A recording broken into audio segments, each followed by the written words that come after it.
Kolkata TV ডিজিটালে আপনাদের সকলকে স্বাগত। সাম্প্রতিক অতীতে ইসরায়েল প্যালেস্টাইন যুদ্ধে পরোক্ষভাবে ভূমিকা ছিল ইরানের এবং তারপরেই ইরানের উপর বেশ কিছু অর্থনৈতিক নিষেধাজ্ঞা আরোপ করে মার্কিন যুক্তরাষ্ট্র। এমনকি ইরানের যে পারমাণবিক কর্মসূচি রয়েছে, ইউরেনিয়াম সমৃদ্ধকরণ কর্মসূচি রয়েছে, সেগুলির উপরেও একগুচ্ছ নিষেধাজ্ঞা চাপায় আমেরিকা।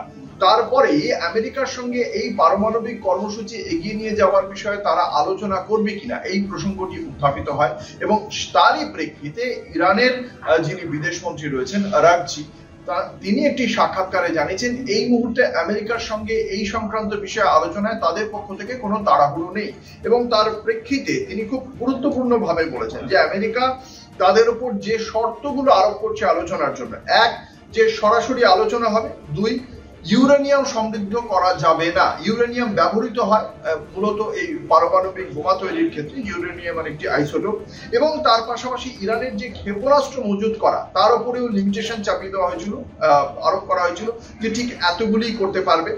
এবং তার পাশাপাশি যেটা বলা হয়েছিল যে ইরানের এই যে অস্ত্র বাড়ানোর যে প্রক্রিয়া এবং পারমাণবিক ক্ষেত্রে তারা এই যে ক্রমশ শক্তিশালী হয়ে ওঠে, প্রত্যেকটি ক্ষেত্রেই আমেরিকার পক্ষ থেকে বেশ কিছু নিষেধাজ্ঞা চাপানো হয়েছিল এবং সেই শর্তের ভিত্তিতে যদি আলোচনা করতে হয় তাহলে তাদের আলোচনায় কোনো তাড়াহুড়ো নেই। অর্থাৎ আমেরিকা তাদের উপর যে চাপটা তৈরি করতে চাইছিল সেই চাপটাকে আমল দিচ্ছে না ইরান।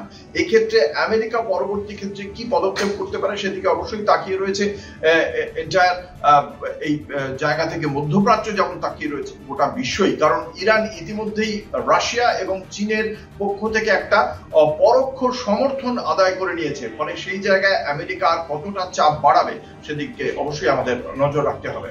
দেখতে থাকুন কলকাতা টিভি ও কলকাতা টিভি ডিজিটাল। রাত দিন সাত দিন।